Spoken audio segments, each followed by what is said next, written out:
Hey guys, Carl here from Fretbound. I'm just going to go over how I make some songs, or how I make this song anyway, for stock music libraries like Audio Jungle, Pond 5. I've also just recently started my own website, which is fretbound.com, and you can get this track on there, and there's a few other resources on there you can get, but we'll get into that later. I'll put links in the description below, subscribe, all that sort of carry on. This is the song we're dealing with anyway. I'll just play this part of it, and then I'll break it down and show you how I make it. I'll go into the instruments I'm using, a wee bit of the treatment that I'm using, reverb, delay, all that sort of carry on. And yeah, but this is how the song goes anyway, most of it.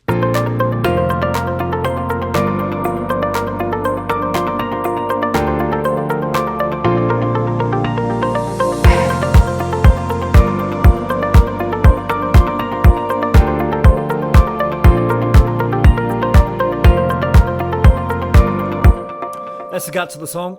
If you follow my channel, I'm sure you've heard it. I'm sure you've seen the video. And so yeah, so anyway, this is how I do it anyway. So first up here, I've got hi-hats. We've all heard hi-hats before. That's what they sound like. I've got a clap. You can hear that reverb on it. That's a bit of the treatment there. A wee bit of the reverb. There's quite a wee bit of reverb on that.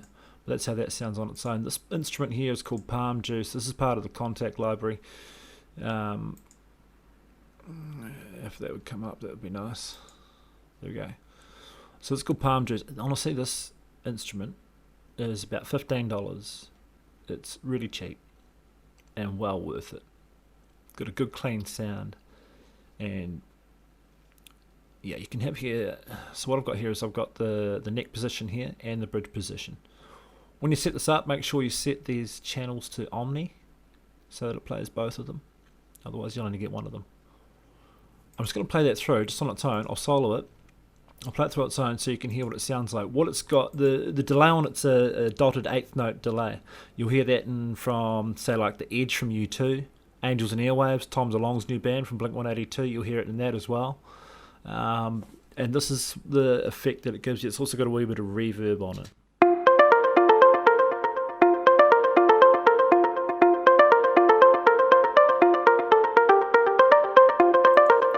So that's what an instrument sounds like. I've also got Grandeur, which is a piano instrument here. Again, part of the Contact library. What I've got is Komplete 11. It's a native instruments bundle. And it's got all these instruments in it. It's got Battery 4. It's got Guitar Rig Pro 5. It's got heaps of stuff in it. Well worth it. Well worth it. I love it. I use it all the time. In fact, most of these instruments are from that. The Grandeur on its own. So this is the piano. This is just holding the chord progression.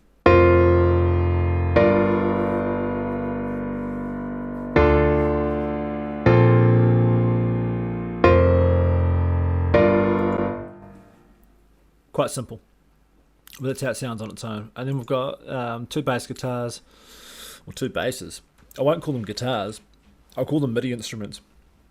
There's two basses there. There's a bass and a sub bass, and also I've got these here. So this is a cymbal swell. This is kind of like a transitional effect, and this here is a hey chant. I'll play both of these just on their own, and then I'll play it through.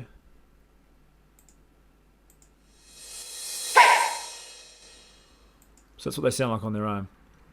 These two here, you can download these free of charge, whatever, from fretbound.com. I'll put links in the description below anyway.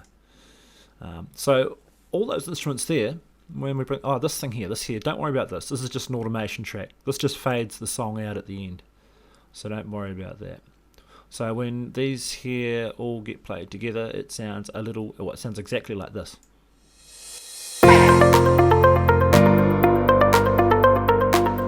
Okay. So after these 4 bars, we have this pad which comes in and the shaker. Alright. So this pad is a Nexus instrument. And the shaker just sounds like that. These pads are good. So you want these pads, these just sit in the background. It's not like this palm muted guitar which you can hear through the song. These pads just sit in the background and they just make a bed for your song. They make a bed for all your other instruments to sit on top of. So if I just play that, if I play that on its own, you'll hear it's quite eerie.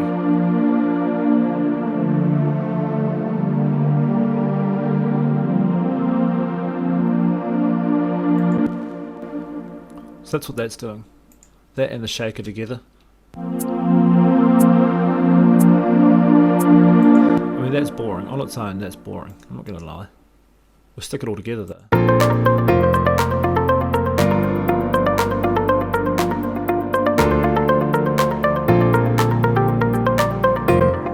And then we have a tambourine coming in. I'll show you the tambourine. We've all played a tambourine. It's panned. It's panned to the right if my headphones are on the right way. I always have my hi-hats, I always have these panned slightly to the left, like you would have on a normal drum kit. And then I get like a tambourine and shaker, and I'll pan these as well. So that's how that goes. So this here, so the tambourine, when the tambourine comes in, you can hear it come in.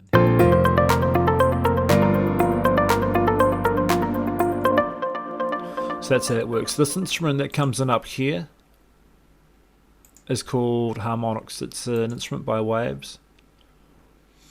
I have the acoustic harmonics disabled and just run the electric guitar and bass guitar harmonics. This also has the dotted eighth note delay and a reverb on it. And all I do with this is I use this instrument really solely just for like accents. I don't have this making like a main melody or anything like that. I'll play it on its own so you can hear it.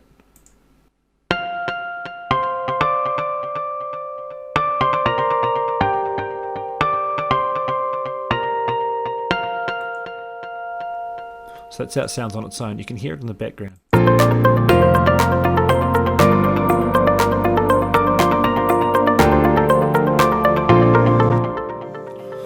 So that's how that is. Yeah, that's how that comes in. I've got this here. This is a little choir as well. Again, this is actually part of the Contact Factory library.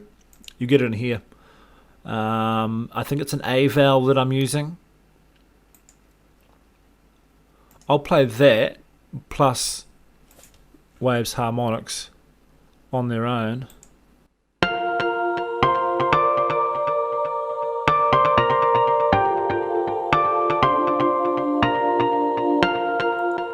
So it sounds quite simple on its own, but when you put it all together, yeah,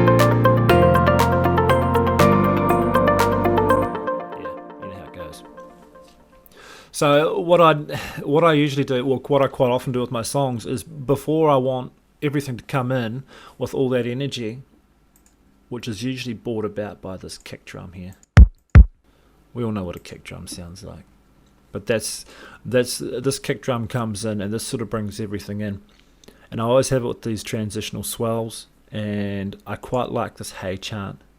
This hey chant is actually two females, and I put them together, pan one left, pan one right, and put 1/16 delay on it, I think it is, and it's also got a bit of reverb on it. When this comes in, you can hear it come in here. So I like to empty the percussion out and just have, for one bar, it's just got the chord, plus it's just finishing off with these instruments over the top. You'll hear it.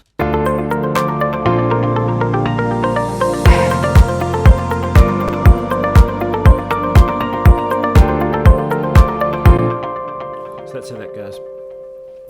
When we come into up here, we've got another transitional swell which brings in this here, which is the Maverick. There's a piano again. This is part of the Contact library. And I usually use the Maverick for my piano melodies.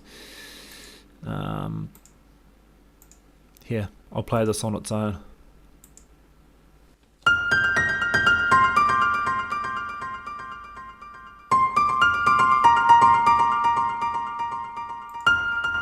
You can hear it's kind of like a question answer, just two phrases, nice and simple. And in behind the music,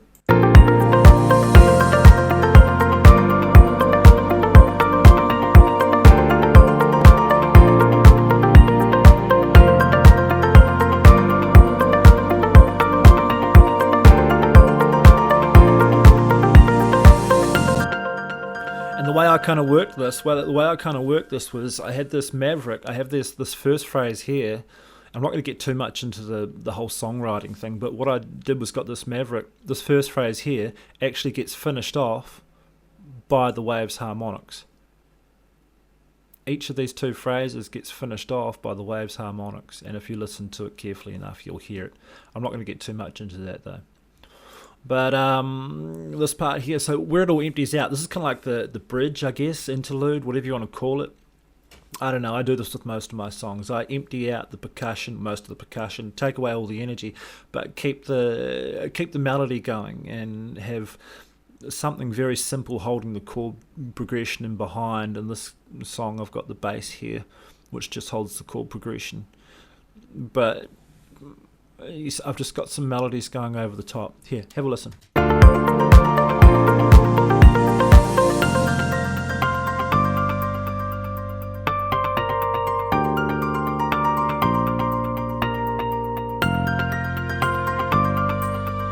the string section coming in. We've got the choir, shaker, clap. It'll empty out again up here, like it did back here.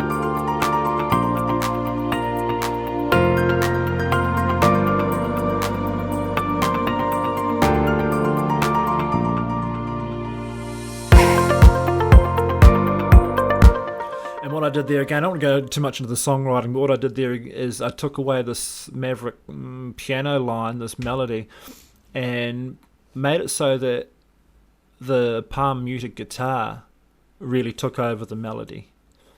And with that hit of energy there, I think it sounds quite good.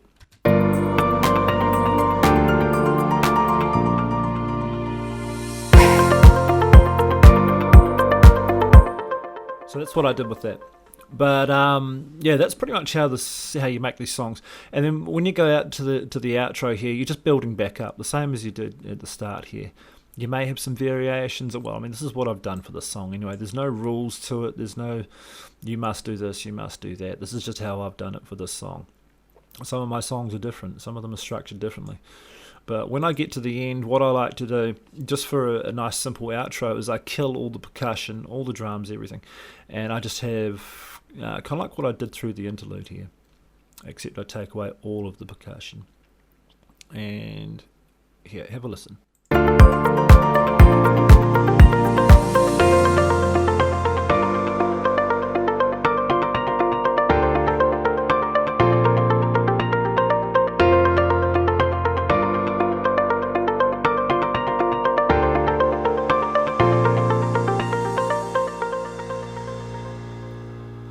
So that's how I like to end it anyway.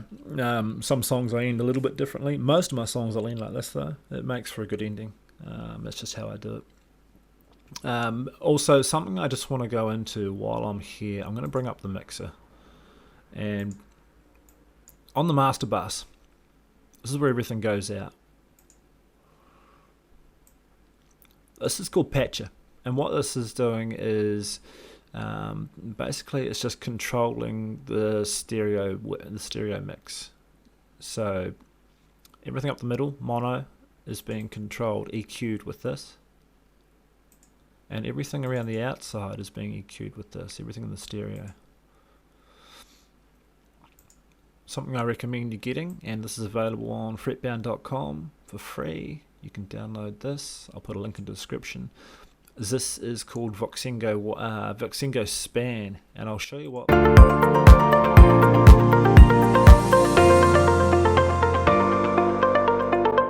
So the orange is your stereo field, and the green is your mono, and you want the orange. If I just play that again.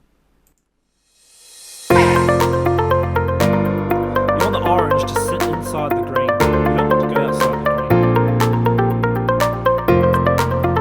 You also want to control your low end in here. I usually cut it off around 100. That's how I do it. So that plugin is available from fretbound.com. You can have that absolutely free. And another thing I use is just for mastering, is I use Ozone 8. And any mastering engineers out there will screw their faces up, I know that, but that's fine. I'm not a mastering engineer, so this is what I use. And what this does is just gets all my songs to the same level, so that when you go from one song to the next is no big variation in sound. This is, you can get this from Plugins Boutique. I highly recommend it. If you're not a mastering engineer or anything like that, I highly recommend that plugin. So that's all for the song anyway. That's how I make the song. That's what I do. That's how it's the instruments that I use. It's the treatment. Like I say, there's some descriptions in the link below, which will take you to the right places to get some of these things. But that's all, and I'll see you guys in the next video.